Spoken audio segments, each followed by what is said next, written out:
Ce qui caractérise celui qui est réconcilié avec Dieu, c'est une transformation progressive de tout son être. Ce ne sont plus les idées et les pensées des hommes de ce monde, ni même celles qu'il habitait encore avant sa nouvelle naissance qui le définissent ou le guident, mais l'Esprit de Dieu et la parole de Dieu. Cette parole qui est source et origine de son changement, ainsi que référence pour trancher ce qui est bien ou mal. Cette nouvelle créature créée par Dieu en Christ est en relation intime, profonde et filiale avec Dieu, puisque celui-ci est à présent son Père. Cette nouvelle vie en Dieu et avec Dieu doit donc déboucher également sur une nouvelle dynamique relationnelle envers les hommes et les femmes qui nous entourent, à commencer par les frères et sœurs dans la foi. Après avoir parlé de notre rapport à Dieu, je me propose donc d'aborder aujourd'hui, toujours à partir de l'Épître aux Romains, nos rapports au sein de l'Église, et tout d'abord en lien avec les dons spirituels, puisque c'est ce que Paul fait dans son chapitre 12 de la lettre aux Romains, que nous allons donc prendre maintenant. Les versets 3 à 8. Par la grâce qui m'a été donnée, je dis à chacun de vous de ne pas avoir une trop haute opinion de lui-même, mais de garder des sentiments modestes, chacun selon la mesure de foi que Dieu lui a donnée. En effet, de même que nous avons plusieurs membres dans un seul corps et que tous les membres n'ont pas la même fonction, de même, nous qui sommes plusieurs, nous formons un seul corps en Christ et nous sommes tous membres les uns des autres, chacun pour sa part. Nous avons des dons différents selon la grâce qui nous a été accordée. Si quelqu'un a le don de prophétie, qu'il l'exerce en accord avec la foi. Si un autre est appelé à servir, qu'il se consacre à son service. Que celui qui enseigne se donne à son enseignement et celui qui a le don d'encourager à l'encouragement. Que celui qui donne le fasse avec générosité, celui qui préside avec zèle, et que celui qui exerce la bienveillance le fasse avec joie. Alors par bienveillance, ici la traduction second 21, je préfère de loin l'ancienne version second qui avait ici miséricorde, qui n'est à mon sens pas vraiment la même chose. Par la grâce qui m'a été donnée, je dis à chacun de vous de ne pas avoir une trop haute opinion de lui-même, mais de garder des sentiments modestes, chacun selon la mesure de foi que Dieu lui a donnée. Il est intéressant de constater ici que Paul, avant de parler des rapports dans l'Église et de l'exercice des dons spirituels au sein de celle-ci, commence par mentionner l'esprit dans lequel tout cela doit se passer et sans lequel l'exercice des dons et les relations posera problème. C'est donc la clé d'un bon exercice des dons et la clé d'une bonne relation dans l'Église.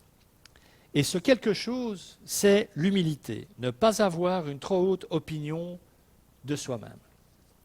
Alors l'humilité n'est évidemment pas une valeur que le monde porte dans son cœur, ça vous l'aurez remarqué je pense, puisqu'aujourd'hui tout le monde dit n'importe quoi, n'importe comment et n'importe quand et tout se vaut, alors que objectivement tout ne se vaut pas.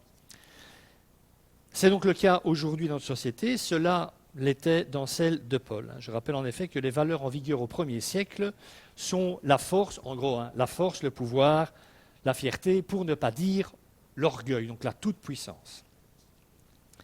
Rappelons que c'est notre Seigneur Jésus qui, par sa vie, sa mort et son exemple, a introduit en ce monde les valeurs de service, de miséricorde, d'accueil, d'amour et d'humilité. Sans humilité, aucune vie selon l'esprit, aucune relation véritable, aucun exercice des dons spirituels n'est possible. Parce que rien ne nous est donné en Dieu, rien ne nous vient de Dieu pour nous-mêmes, mais pour les autres. Le mot don lui-même, charisma en grec, le dit très bien. Tout don spirituel provient de la charis, de la grâce de Dieu. Chaque don est donc une expression de la grâce de Dieu à l'œuvre dans son Église. Autrement dit, je n'ai pas reçu le don d'enseignement pour pouvoir me délecter de mon savoir ou pour pouvoir fanfaronner que j'en connais plus que vous sur Dieu et sa parole, mais bien pour vous servir au travers de ce don, pour vous aider à grandir dans votre foi et dans votre compréhension des choses de Dieu. Et c'est le cas de tous les dons que l'Esprit Saint dispense à l'Église. Quel sens cela aurait-il, par exemple, d'avoir reçu le don de miséricorde pour ne l'utiliser que pour soi-même? Ça n'aurait absolument aucun sens, me semble-t-il. Ce serait absurde, non productif, puisque dans ce cas précis, je n'accueillerai que moi-même et je n'aurai compassion que de moi. vive-moi. L'exercice des dons spirituels, et c'est toujours Paul qui le rappelle dans sa lettre aux Éphésiens au chapitre 4, est pour l'édification, pour la construction commune de l'Église, de tous les membres du corps de Christ. Et c'est l'argent aussi d'ailleurs, ce que Jésus dit à ses disciples peu avant sa mort, alors que ceux-ci s'interrogent sur cette question tellement importante pour un disciple de Christ, qui est le plus grand parmi nous? Rappelez, hein? Il va mourir, pour la troisième fois il annonce qu'il va mourir, et tout ce qui les préoccupe, c'est de savoir quel est le plus grand. Quand le patron sera parti, quel sera le plus grand, quel sera le chef? Et que leur répond Jésus? On va prendre ce texte. Matthieu 20. Il lui dit, dans cette mouture-ci de l'évangile de Matthieu, c'est la maman de Jacques et Jean qui va demander à Jésus, en fait, si, on va le lire, si ses fils peuvent siéger à sa gauche et à sa droite quand il viendra dans son règne. Enfin, soit. Et à d'autres moments, c'est les disciples eux-mêmes qui font la demande. Il lui dit, que veux-tu? Ordonne, lui dit-elle, que dans ton royaume ait deux fils, que voici soient assis l'un à ta droite et l'autre à ta gauche. Jésus répondit, vous ne savez pas ce que vous demandez. Pouvez-vous boire la coupe que je vais boire, ou être baptisé du baptême dont je vais être baptisé? Nous le pouvons, dirent-ils. Il leur répondit, vous boirez en effet ma coupe, et vous serez baptisé du baptême dont je vais être baptisé, mais quant à être assis à ma droite et à ma gauche, cela ne dépend pas de moi et ne sera donné qu'à ceux pour qui mon Père l'a préparé. Je suis personnellement très très curieux de savoir qui sera à la gauche et à la droite de Jésus.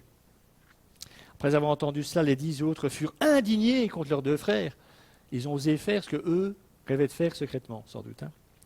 Jésus les appela et leur dit, vous savez que les chefs des nations dominent sur elles et que les grands les tiennent sous leur pouvoir. Ce ne sera pas le cas au milieu de vous, mais si quelqu'un veut être grand parmi vous, il sera votre serviteur. Et si quelqu'un veut être le premier parmi vous, qu'il soit votre esclave. Il y aura moins de candidats, à mon avis, avec ce genre de définition. C'est ainsi que le Fils de l'homme est venu, non pour être servi, mais pour servir et donner sa vie en rançon pour beaucoup. L'esprit de ce monde, dit Jésus, c'est la hiérarchie, c'est l'oppression. L'objectif, c'est la conquête du pouvoir et l'exercer sur les autres, pas au bénéfice des autres, sur les autres, au détriment des autres. L'esprit qui anime le monde, c'est exploiter et asservir les autres. Pour le monde, le pouvoir est un but et une finalité en soi, alors que pour Dieu, diriger est avant tout une responsabilité et un service. Autrement dit, lorsque Jésus dit « ce ne sera pas le cas parmi vous », il exprime qu'il est hors de question que ses disciples importent au sein du nouveau peuple qu'il a créé, l'Église, cette vision hiérarchique et oppressive qui ne sert que là où les personnes qui sont au pouvoir.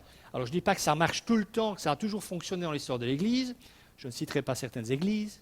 Certaines choses me paraissent évidentes quant à la déviation de certaines formes d'église. Mais il est clair qu'on n'est pas là, même les responsables d'église ne sont pas là pour opprimer qui que ce soit. Donc Jésus ne dit pas en disant cela qu'il n'y aura pas de responsables au sein de son église. Bien sûr qu'il y en aura, parce qu'il en faut. Et l'Esprit Saint, qui est la source de tout don spirituel, il veillera en donnant les dons à ces personnes nécessaires pour exercer leur ministère comme le Christ le demande.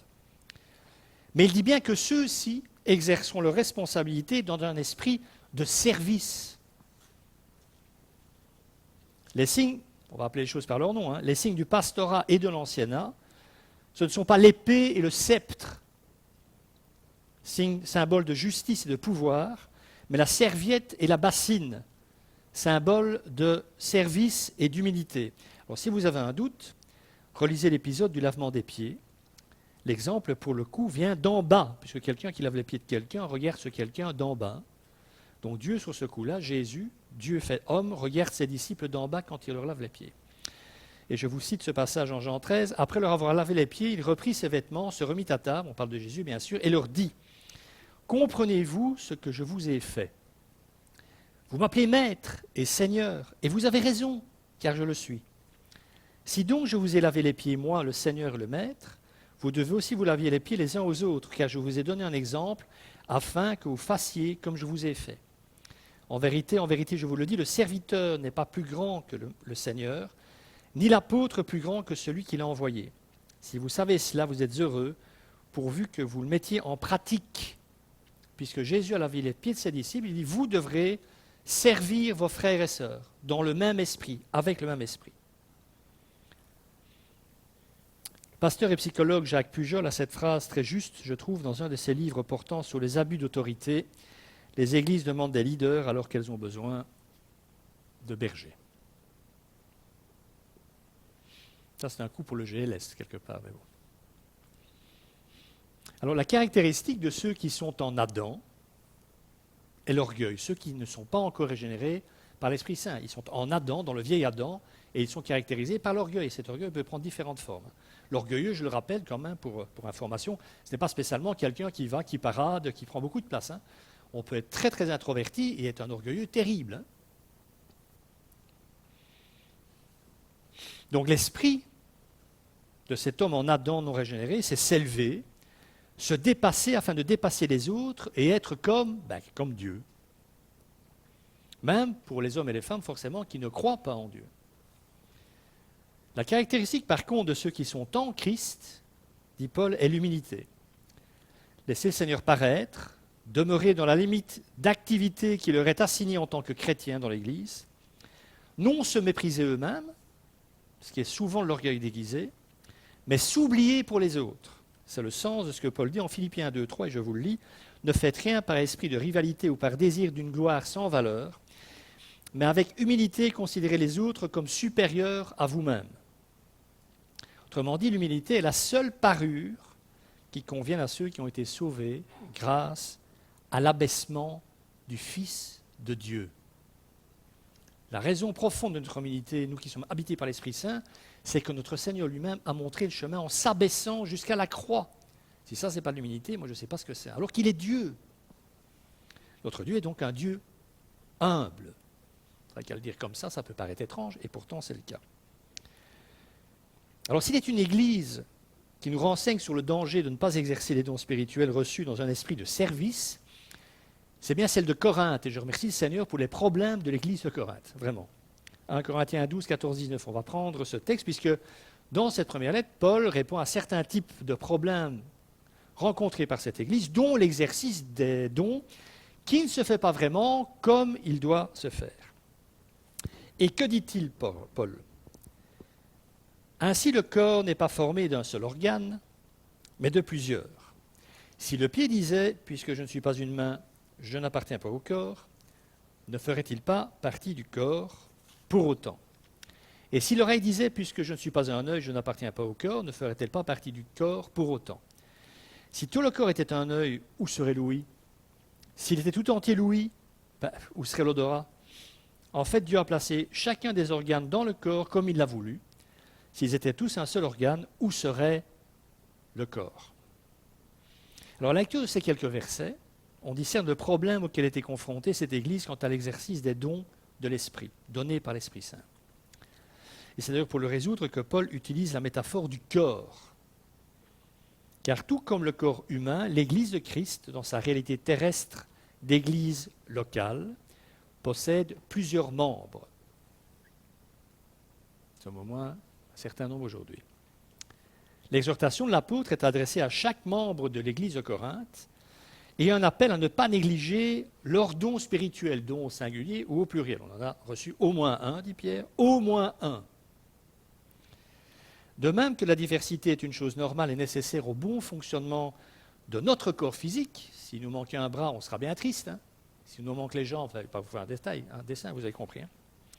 Les dons particuliers de chaque membre, pour aussi insignifiants qu'ils puissent paraître, sont vitaux pour l'organisme. La question se pose donc, pourquoi des chrétiens en viendraient-ils à négliger leurs dons spirituels? Eh bien, il semble que les Corinthiens, en tout cas, accordaient une importance excessive au charisme, aux dons les plus spectaculaires, tels le don des langues ou celui de guérison, à tel point que ceux à qui le Seigneur avait fait des cadeaux moins voyants doutaient avoir reçu quelque chose, ou suffisamment, et allaient même jusqu'à mettre leur appartenance à l'Église en doute, tellement ils avaient l'impression d'avoir peu reçu par rapport à d'autres. Et ce sentiment était exacerbé par le fait que ceux qui avaient reçu des charismes très voyants en imposaient aux autres encore plus. Je précise que dans les dons moins importants, on le sait en déduction de ce texte, dans la lettre à l'Église de Corinthe, on sait que parmi les dons les moins importants aux yeux des Corinthiens, il y avait l'enseignement, qui était bien moins important pour eux que de parler en langue et de guérison. Ça fait un peu peur quand même, mais soit.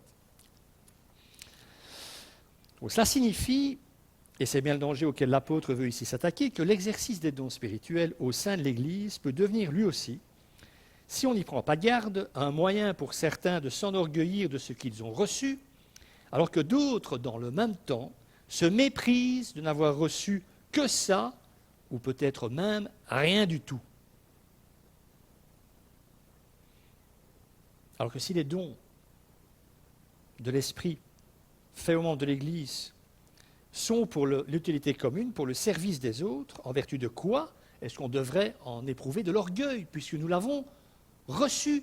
On ne l'a pas acquis, on n'a pas dû se battre pour recevoir nos dons, c'est Dieu qui nous les donne. Alors pourquoi est-ce qu'on devrait s'enorgueillir de ce que nous avons tout bêtement reçu? En fait, le problème de ce genre d'attitude empêche de voir la réalité. C'est vrai qu'il y a diversité de dons, puisqu'il y a plusieurs membres, et puisque chaque membre a reçu au moins un don, il y a forcément diversité de dons. Mais il y a aussi unité du corps. Nos bras, nos jambes ne sont pas indépendantes. Elles forment tous nos éléments, tous nos organes, tous nos membres de notre corps physique, mais forment un tout. On ne voit pas mon bras commencer à faire ce qu'il veut à partir d'un côté, ma jambe de l'autre. J'espère que ça n'arrivera jamais. Il y a donc unité. Et le fait de ne pas respecter ce que les autres ont reçu, ou de penser que certains dons sont plus importants en termes de valorisation personnelle, c'est mettre l'unité du corps lui-même en danger. Donc en méprisant ce que certains avaient reçu, ces hommes et ces femmes étaient empêchés de prendre conscience de l'unité nécessaire du corps de Christ et que l'utilisation de tous les dons était une nécessité vitale pour le corps. Parce que si quelque chose du corps de Christ ne fonctionne pas, si un chrétien ne connaît pas ses dons, ne le met pas au service de l'Église, le corps dysfonctionne. Imaginez que votre foie ne fonctionne pas. Ben, bon courage. Hein. Heureusement que pour notre corps physique, c'est Dieu qui décide de A à Z. Car l'unité des chrétiens est une unité organique et non une unité d'organisation. L'Église est un organisme vivant, alimenté par la vie de l'Esprit, et pas une organisation. Ce qui signifie que nous sommes tous participants d'une même vie. Ça devrait donc amener chaque membre de l'Église locale à exercer sa fonction propre sans complexe de supériorité, donc sans surestimer ce qu'il a reçu, et sans complexe d'infériorité, sans mésestimer ses responsabilités, ce qu'il a reçu. Comme je l'ai souvent dit, personne n'est donc l'Église à lui tout seul, parce que personne ne possède tous les dons. Mais tant que le moi est au centre du tableau, ce programme est irréalisable parce que chacun verra tout cela de son point de vue. Il faut, et c'était le cas pour Corinthe, remettre Dieu à sa place afin de voir les choses selon sa perspective à lui. Si Christ reste à sa place de chef de l'Église, celui qui exerce ses dons restera humble et s'alimentera à la source de l'amour. Et celui qui a reçu un don moins important se réjouira tout simplement de pouvoir servir son Seigneur et ses frères. Car ne le cachons pas, hein, la notion d'importance existe. Il est exact qu'il existe des dons plus importants que d'autres, mais pas vraiment ceux que les Corinthiens avaient listés. On va reprendre un autre texte, toujours dans la première lettre de Paul à l'église de Corinthe. Vous êtes le corps de Christ et vous êtes ses membres, chacun pour sa part. Dieu a établi dans l'Église premièrement des apôtres, deuxièmement des prophètes, troisièmement des enseignants. Ensuite viennent les miracles, puis les dons de guérison, les aptitudes à secourir, à diriger, à parler diverses langues. Tous sont-ils apôtres? Tous sont-ils prophètes? Tous sont-ils enseignants? Tous font-ils de miracles? Tous ont-ils des dons de guérison? Tous parlent-ils en langue? Tous interprètent-ils? Aspirez aux dons les meilleurs. Ou dans le grec, soyez pleins de zèle envers ou pour les dons les meilleurs. Il y a donc des dons meilleurs. Il est vrai que tous les dons sont nécessaires et indispensables, qu'ils sont tous importants, mais il est également vrai que certains sont plus grands que d'autres, et donc plus dignes ou susceptibles d'être recherchés pour de mauvaises raisons. Quels sont-ils? Je pense que ici, Paul les liste de manière chronologique et par ordre d'importance. Il fera la même chose en Éphésiens 4. Quand il dit c'est lui, donc le Christ, qui a donné les uns comme apôtres, les autres comme prophètes, etc. C'est la même liste, c'est la même attaque. Alors pourquoi ces trois premiers dons, l'apostolat, la prophétie et l'enseignement, sont-ils plus importants? Parce qu'ils ont tous les trois un point commun. C'est la parole de Dieu. Et sans la parole de Dieu, l'Église est morte. Les apôtres, ils font quoi? Ils proclament le message de l'Évangile. Les prophètes, ils font quoi? À l'époque de Paul, au 1er siècle, j'y reviens tout à l'heure, plus précisément. Ils font quoi, les prophètes, à l'époque, au 1er siècle de l'histoire de l'Église? Ils reçoivent en ligne directe des messages inspirés par l'Esprit Saint. Et ils le proclament à l'Église. Pourquoi ça ne fonctionne plus comme ça aujourd'hui? Je vous expliquerai tout à l'heure. Et enfin, il y a les enseignants qui proclament, qui expliquent, qui développent la vérité révélée de la parole de Dieu. C'est pour ça qu'ils sont plus importants. Parce que sans ça, nous sommes morts, nous sommes indigents, nous sommes affamés, nous ne savons pas distinguer notre gauche de notre droite. Il y a donc des dons dans l'Église plus importants que d'autres. Mais pour moi, de nos jours, depuis la fin des temps apostoliques, le ministère d'apôtre n'existe plus et le ministère de prophétie, comme il est exercé au 1er siècle, n'existe plus non plus. J'y reviendrai. C'est donc pas par hasard que Paul liste en tête de certains dons que nous allons reprendre. Et la liste n'est pas exhaustive, elle ne se limite pas à ces dons-là. C'est pour ça qu'il liste ces trois dons-là en premier.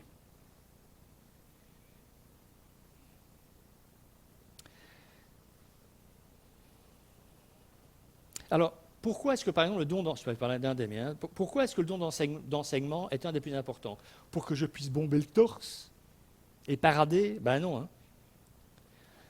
C'est le plus important, puisque, à mon avis, les deux premiers n'existent plus, la prophétie, parce que c'est un don qui profite le plus à toute l'Église,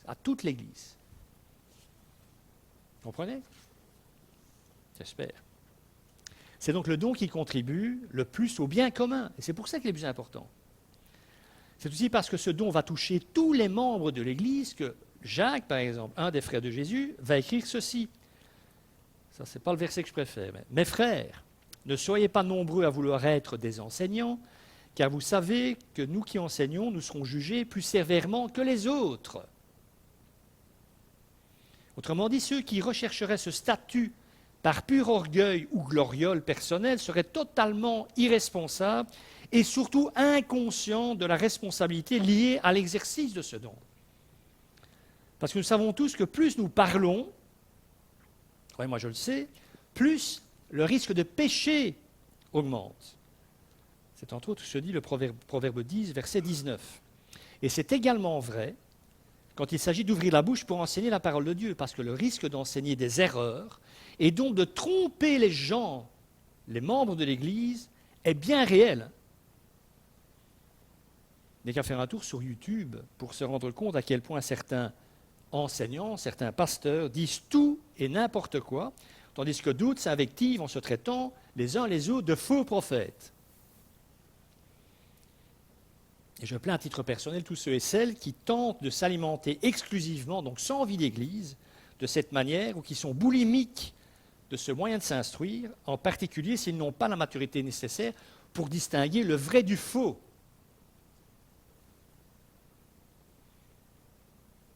Il n'empêche que, malgré tout ce que je viens de dire, pour Paul, le don d'enseignement est le meilleur, car sans lui, aucune maturité spirituelle n'est possible. Paul liste donc ici 7 dons, et la liste, je l'ai dit, n'est pas exhaustive. Et tous ces dons, Paul les limite. En tout cas, il y apporte une précision quant à l'utilisation du don en question. On va prendre la liste. On va d'abord prendre le texte. Romains 12, versets 6 et 8. Je le reprends. Puisque nous avons des dons différents selon la grâce qui nous a été accordée, que celui qui a le don de prophétie, il exerce selon l'analogie de la foi, que celui qui est appelé au ministère s'attache à son ministère, que celui qui enseigne s'attache à son enseignement, et celui qui exhorte, à l'exhortation. Que celui qui donne le fasse avec libéralité, que celui qui préside le fasse avec zèle, que celui qui pratique la miséricorde le fasse, décidément, avec joie. Prenons donc le premier don, la prophétie, prophétiser. Alors, définition entre parenthèses, parler de la part de Dieu sous l'inspiration de l'Esprit Saint. selon, ça c'est le cadre, d'après Paul, selon l'analogie, donc la norme de la foi. Autrement dit, pas d'illuminisme subjectif. On ne va pas commencer à l'époque à inventer des trucs sous prétexte que Dieu nous parle. Ça doit rester dans le cadre de la foi et de la révélation. Donc le risque est ici, parce que rappelez-vous que l'arrière-plan, c'est l'absence d'humilité. Il faut garder ça à l'esprit si on veut comprendre où Paul va en venir. Donc le risque pour le prophète, c'est quoi? Pour quelqu'un qui a vraiment reçu ce don. Bon, les autres qui n'ont pas reçu, qui jouent à ça, ben tant pis, c'est toujours la même chose, c'est une catastrophe. Donc le risque est ici de perdre toute modestie et de se laisser aller à un subjectivisme totalement personnel, donc d'interpréter à sa guise. Voilà. Et même peut-être de déballer des trucs que l'Esprit Saint ne nous a jamais dit. Ça, c'est le risque. Il faut rappeler qu'à l'époque de Paul, les écrits du Nouveau Testament n'étant pas fixés, l'Église dépendait de messages transmis immédiatement par Dieu à son Église, un peu à la manière dont Dieu parlait dans l'Ancien Testament au peuple d'Israël au travers du ministère prophétique. C'est un peu comme ça que ça fonctionnait.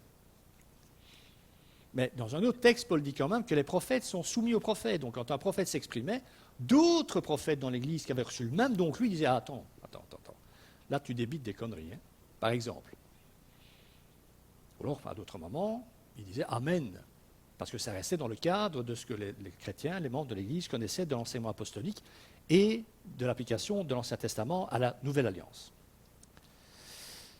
Donc, dans ce sens-là, dans l'application de ce don au premier siècle, la révélation biblique étant complète aujourd'hui, le ministère prophétique, comme exercé à l'époque apostolique, n'a plus de raison d'être.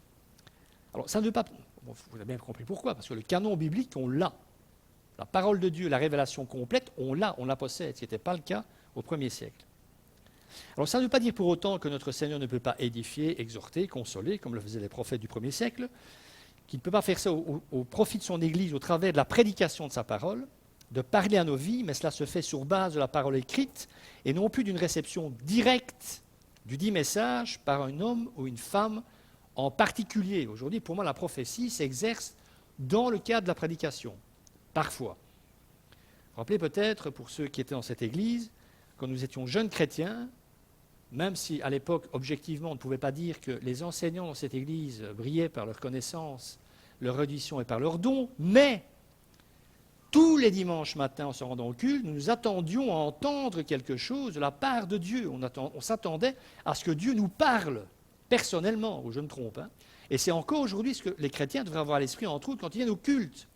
Apporter leur offrande à Dieu, leur louange, mais aussi être disposés en termes de cœur à entendre ce que Dieu veut leur dire. Ouvrir son cœur, en quelque sorte. Ça n'empêche pas non plus, c'est important de le dire, la sagesse d'une parole délivrée lors d'un entretien ou d'un échange, parole au travers de laquelle Dieu nous parle ou va nous parler. Le livre des Proverbes ne dit-il pas d'ailleurs, tel qui parle légèrement blesse comme un glaive, mais la langue des sages apporte la guérison. Donc on peut très bien s'entendre dire quelque chose que l'on prend comme venant de Dieu à travers une parole qu'un frère ou qu'une sœur va nous adresser. Parfois dans une simple conversation. Donc ne limitons pas non plus ce type, entre guillemets, de message à la prédication, parce que ce serait dramatique. Surtout si la personne qui prêche n'est pas appelée à ça, vous allez attendre toute votre vie, quoi. Je l'ai dit. Quoique Dieu, il se sert des gens, de toute façon, croyez-moi, même si... Voilà. Cette sagesse est alors l'expression d'une connaissance de la parole de Dieu et d'une vie consacrée à son service et au service des autres. On ne devient pas sage, selon la Bible, en docucurapo. Les sages, ça ne pousse pas au pied des arbres.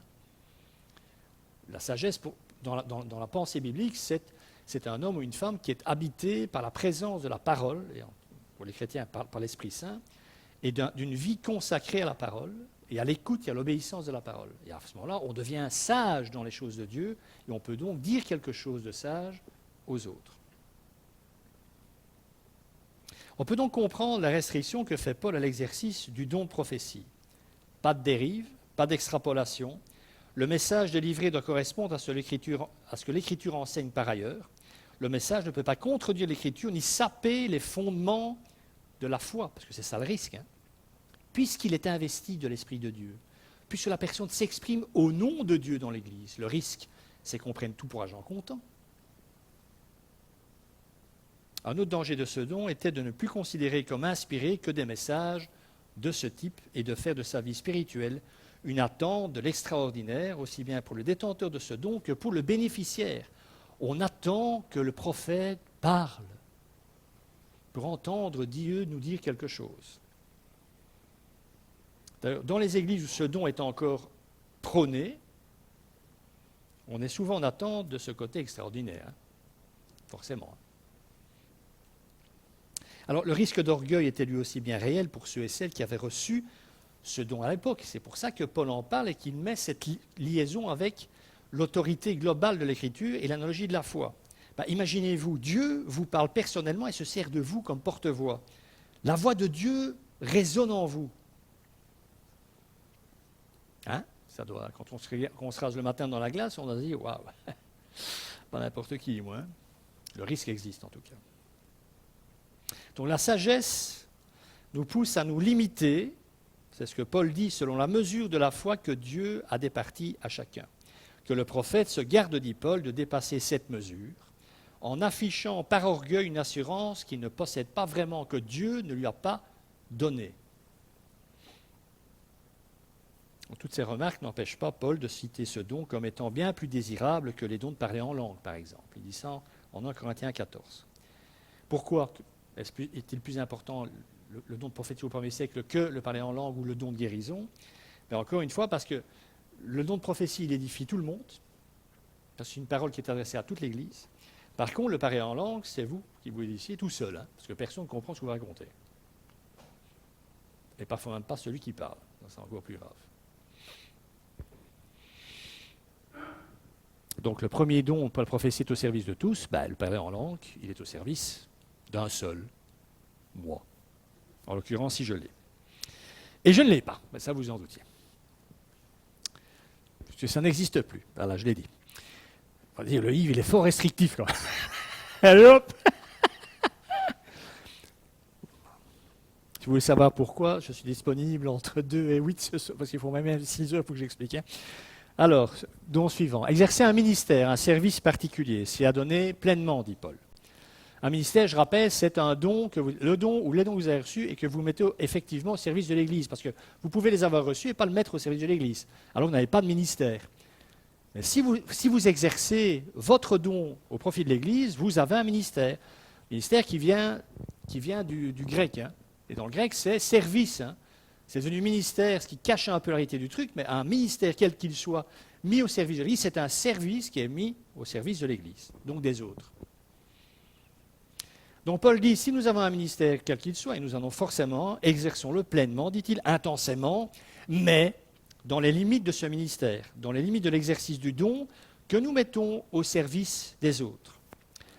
Sans en sortir pour étendre par vaine ambition notre activité à d'autres domaines, donc à déborder notre don pour aller sur d'autres territoires qui ne nous ont pas été donnés dans l'exercice des dons. Autrement dit que l'ancien, à l'époque, n'aspire pas à jouer le rôle de prophète, parce qu'il n'a pas reçu ce don-là, ou que le diacre qui a reçu le don de service n'empiète pas sur les fonctions de l'ancien. Ça, c'est du vécu. Nous avons donc ici un principe terriblement important.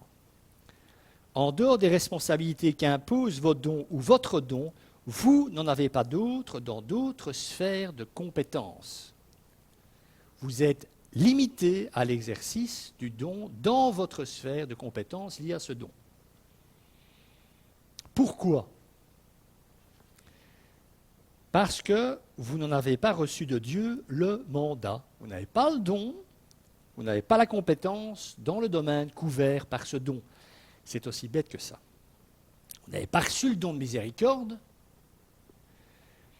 Aimez ceux qui sont dans la souffrance, ça il faut le faire, mais n'essayez pas d'être en première ligne pour les écouter, les conseiller ou prendre soin d'eux. Même habité par les meilleures intentions du monde, vous ferez des dégâts. Mais il faut les aimer, il faut être près d'eux. Hein. Mais ne marchez pas sur les plates-bandes de celui ou celle ou de ceux qui ont reçu le don de miséricorde, si vous ne l'avez pas reçu. En règle générale, ce don-là, si vous n'avez pas, vous n'avez pas une prétention extraordinaire à plonger sur les gens qui vont mal.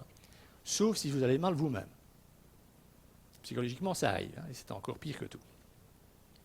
Il n'y a donc rien de pire que des personnes exerçant des fonctions pour lesquelles elles n'ont pas été qualifiées par le Saint-Esprit. Ça, j'ai pas redonné d'exemple, hein. On en a tous connu, je pense. Des gens qui se lèvent pour prêcher et que toute l'Église fait « hein ?» parce que la personne n'est pas à sa place. Donc le grand principe, c'est il n'y a pas, c'est dommage qu'il n'y ait pas, ben on prie, on attend que Dieu donne. Hein. Mais surtout, on ne remplace pas, on ne bouge pas les trous en balançant ou parachutant des gens dans des endroits de responsabilité, dans l'exercice de dons qu'ils n'ont de toute évidence pas reçus. Bon, si je n'ai pas le don d'enseignement, il faudrait peut-être me le dire depuis le temps, parce que ça, c'est peut-être intérêt à le savoir. Donc certains d'entre nous savent ce que cela coûte que d'être conseillé par des personnes qui jouent à être ceci ou cela. Ça fait des dégâts. Hein. Ceux qui jouent au pasteur qui ne le sont pas, croyez-moi, c'est déjà bien difficile, parfois, et surtout tellement intimidant, de servir dans un domaine dont on a reçu les capacités, sans en plus tenter d'en assumer d'autres, en n'en ayant pas reçu le don de notre Seigneur. Hein. On passe au don suivant. Enseigner, autrement dit, exposer la vérité. Sanctifie-les par ta vérité, ta parole et la vérité. Donc, enseigner la parole de Dieu. Être tout entier, dit Paul, dans son enseignement. Être dans l'enseignement et l'enseignement en toi.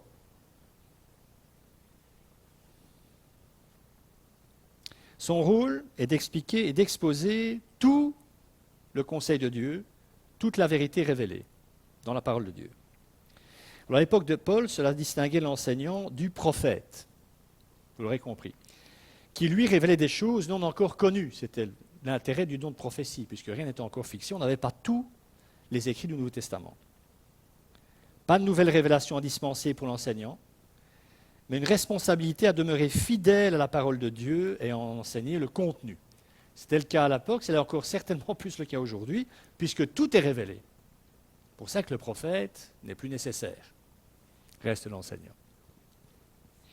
L'enseignant n'avait donc pas reçu le don de prophétie, pas plus que le prophète n'avait reçu le don d'enseignement.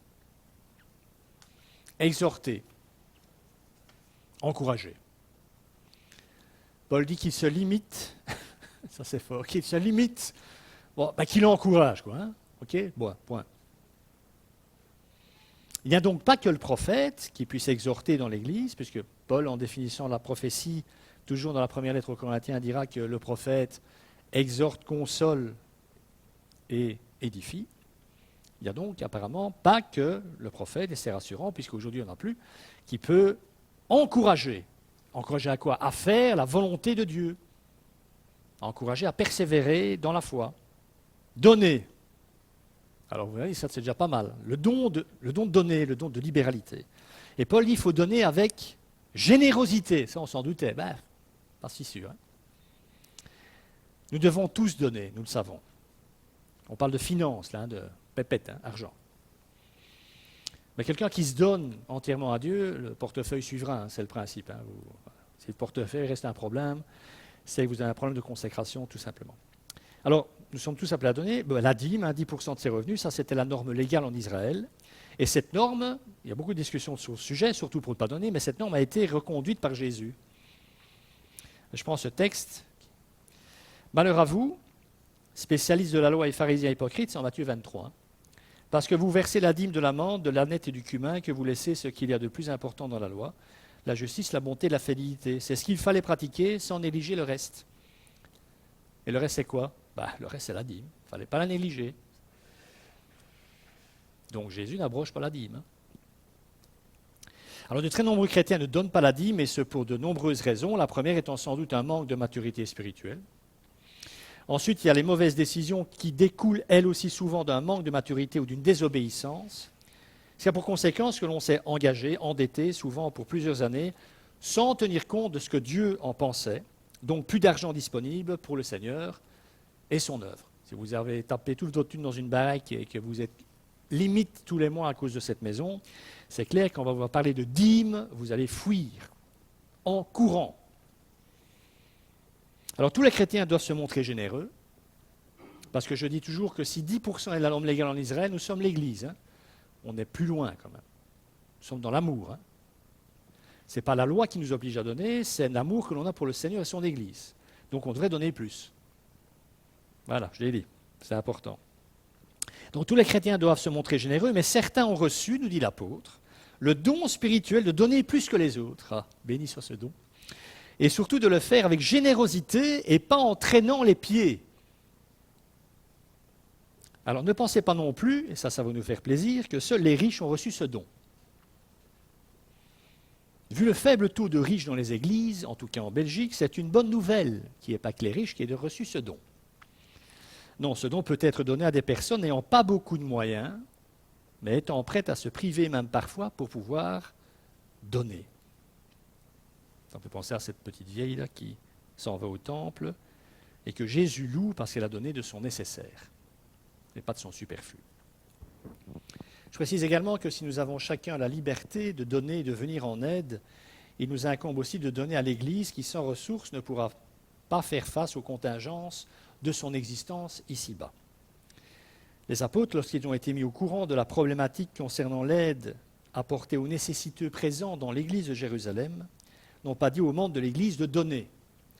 Ils ont demandé d'installer des personnes structurellement responsables, d'administrer les moyens de l'Église pour le faire. Les chrétiens ont donc été invités à donner à l'Église afin que celle-ci puisse gérer le problème. C'est la naissance du ministère diaconal dans le livre des Actes, au chapitre 6. D'ailleurs, tous les dons financiers étaient confiés à l'Église. Là, vous n'avez qu'à relire le chapitre 4 du livre des Actes. Celui qui préside, qu'il le fasse avec zèle. Alors souvent, on a dit, le don de président, le don de président, c'est présider des rencontres, présider des cultes. Alors ça peut être ça aussi. Enfin, quand on préside un culte, on est plutôt aussi dans une forme d'enseignement quand même, me semble-t-il.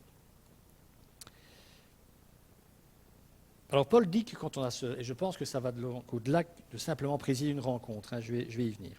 Donc Paul dit que quand vous avez reçu ce don de présider, il faut le faire avec zèle, engagement, autrement dit avec sérieux. On veut dire que c'est valable pour tout l'exercice des dons, mais bon. Celui qui préside, en fait, quand on prend le grec, c'est celui qui administre, celui qui veille, celui qui surveille. Épiscopos, scopos, surveiller, épi, les brebis, celui qui surveille les brebis. Ça fait peur, hein? Donc ce don d'administrer les choses est certainement le don indispensable pour être ancien, responsable dans l'Église. Paul le dit d'ailleurs dans sa lettre à Tite. L'ancien est un administrateur, un intendant, un gérant des choses de Dieu, de la maison de Dieu. Il administre la maison de Dieu, le corps de Christ. Et Pierre, quant à lui, nous rappelle qu'en tant que dépositaire des dons de l'Esprit, chacun pour les nôtres, nous sommes chacun, dans la gestion du don ou des dons que nous avons reçus, des administrateurs des diverses grâces, parce que ce sont des charismes, des grâces, de Dieu. On retrouve en fait en filigrane cette notion de la gérance, de la gestion, de la bonne gestion qui était dévolue à l'homme avant la chute. C'est ce que Dieu avait donné comme responsabilité à Adam. Et il nous encourage, bien entendu, notre apôtre Pierre, à mettre ces dons, notre bonne gestion de dons, au service des autres. Il est donc nécessaire de découvrir ces dons et de les mettre au service de l'Église, mais ça, il y a bien longtemps, vous le saviez. Alors, encore un don, c'est le dernier de la liste que Paul donne, en tout cas ici, il y en a d'autres. Exercer la miséricorde. Alors, j'ai mis, en gros, pour que vous ayez une idée de ce que c'est, soulager les misères humaines. Alors vous savez probablement, parce que j'ai déjà dit, mais qu'à titre personnel, je fais un distinguo entre la compassion et la miséricorde. Quand vous prenez l'Ancien Testament et même quasi tout l'Ancien Testament, le seul qui éprouve la miséricorde, c'est Dieu. Il n'y a que Dieu qui est miséricordieux. Dans l'Ancien Testament, il y a un don de miséricorde. Autrement dit, apparemment, il y en a d'autres qui le deviennent. Parce qu'ils ont reçu cet appel de la part de Dieu. Ils ont reçu la capacité de l'être. Miséricordieux. La compassion, c'est accueillir quelqu'un. Je le définis, c'est ma définition. La compassion, pour moi, c'est accueillir quelqu'un qui souffre et qui n'est pas responsable de sa souffrance. Ça, je pense que beaucoup d'entre nous peuvent le faire. Il ne faut pas de don pour ça. Si vous n'êtes pas capable de cette compassion-là, alors vous êtes un enfant de Dieu, il va falloir vous poser une méchante question. Par exemple, quelqu'un vous dit j'ai un cancer, en règle générale, on est plein de compassion parce qu'on n'en peut rien, quoi. Si c'est un fumeur et que c'est le cancer des poumons, la compassion tombe. Il faut de la miséricorde. La miséricorde, c'est accueillir la souffrance de quelqu'un qui est dans la souffrance parce qu'il a fait des bêtises, parce qu'il l'a en quelque sorte cherché. Donc ce don est profondément lié à la capacité de ne pas juger.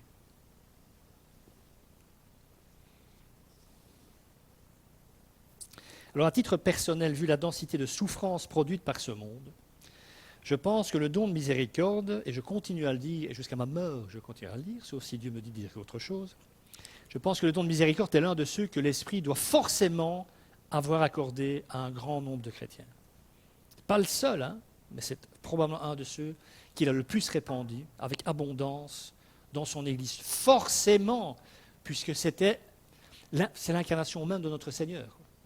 Quand on voit Jésus dans l'Évangile par rapport à ceux qui souffrent, écoutez, si ça, ce n'est pas de la miséricorde, il serait donc étonnant qu'il n'ait pas donné à profusion à travers son esprit ce don-là aux membres de son corps pour pouvoir continuer son travail ici-bas. Quand on lit l'Évangile, je viens de le dire, la bonne nouvelle est d'abord pour les malades, les esquintés, les laissés pour compte de ce monde. Avoir comme don d'être en contact, et ça il faut le comprendre. Je ne dis pas que c'est facile d'avoir reçu ce don, puisque ça ne l'est pas.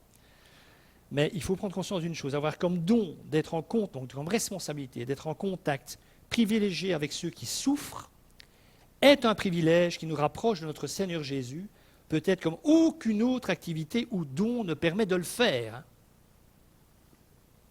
Non seulement ce don est indispensable comme tous les autres dons à une vie d'Église épanouie et bénie, mais en plus, malgré la difficulté qu'implique l'exercice de ce don, celui-ci, dit Paul, doit être vécu avec joie. J'ai reçu le don de miséricorde. Non, avec joie. Pas de tête d'enterrement, pas de complainte, mais de la joie. Une joie qui permettra à celui que nous servons et qui souffre d'espérer et de prendre courage. Il n'y a rien de pire que des personnes qui portent toute la souffrance du monde sur leur dos et surtout sur leur visage. Alors il ne s'agit pas ici d'être béat et de plaisanter là où il faudrait pleurer, mais bien d'être animé de cet esprit de joie et de service qui animait notre Seigneur quand pendant des heures et des heures, il soulageait la détresse humaine.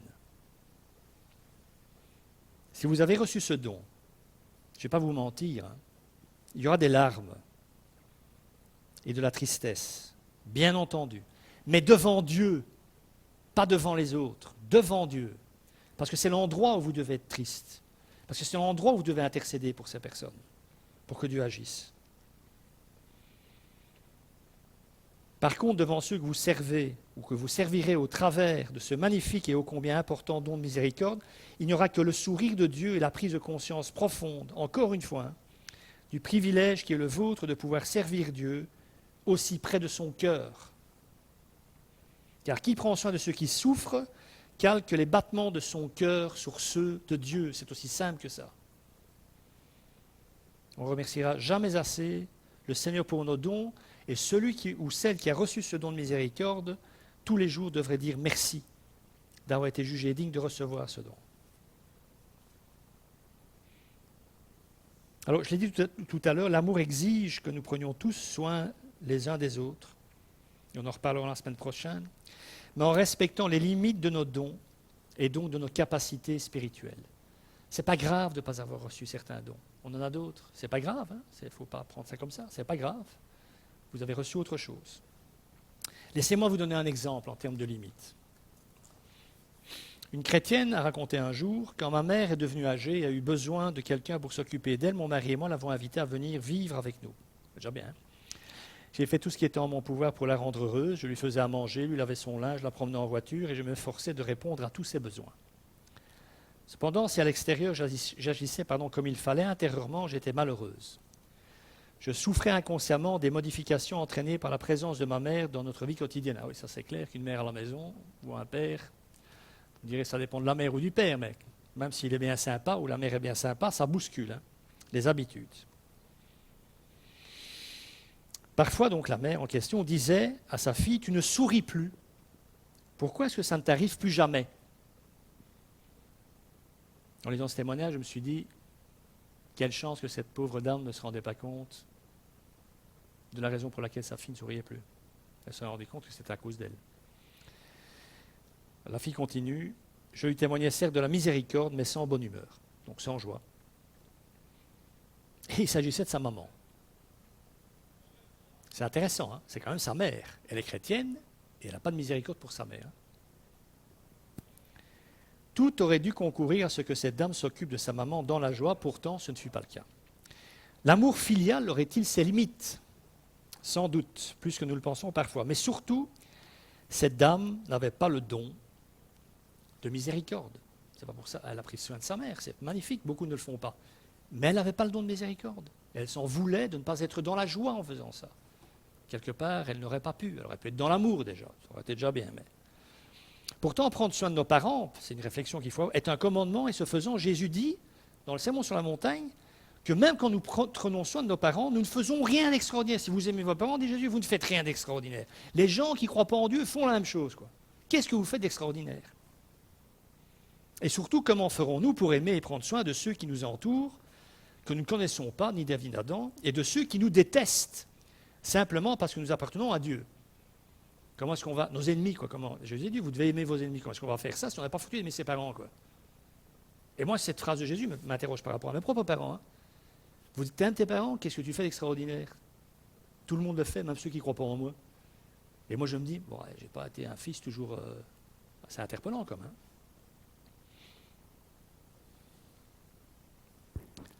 Donc, comment aimerons-nous nos ennemis? Ceux qui... On n'en est pas là, mais qui nous persécutent, imaginons. Ceux qui ne sont pas sympas avec nous. Si nous ne sommes pas capables d'aimer ceux qui nous ont donné la vie et qui, par ce fait même, nous ont donné la possibilité de devenir enfants de Dieu. Ce sont vos parents, vous n'êtes pas là. Hein? Rien que pour ça, merci papa et maman. Hein? Il y a donc un crescendo, un apprentissage. Commencez par apprendre à aimer ceux qui ont fait quelque chose pour vous. Vos parents en premier. Avant d'aimer ceux, ou de tenter d'aimer ceux qui ne vous apporteront rien dans un premier temps, si ce n'est la joie intérieure de faire ce que votre Seigneur vous dit.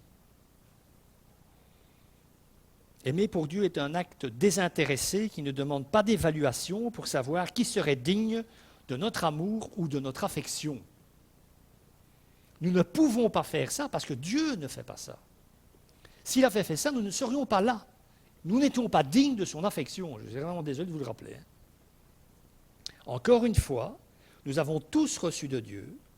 Sachons faire de même avec nos semblables. On y reviendra la semaine prochaine. Hein. Donc tous les dons doivent s'exprimer, mais dans la conscience qu'ils ne sont pas les seuls existants et qu'ils ne peuvent pas servir l'utilité commune s'ils ne font pas place à tous les autres dons. De là les restrictions ou précisions que Paul donne pour chacun de ceux qu'il cite dans sa lettre. Il leur rappelle ces choses aux chrétiens de Rome, parce que les Romains n'ont pas apparemment ce problème de dons, mais il leur rappelle malgré tout ces choses, car il sait que ne pas en tenir compte a été dommageable pour l'église de Corinthe. Il a l'expérience de ce qui s'est passé à Corinthe quand il écrit à Rome.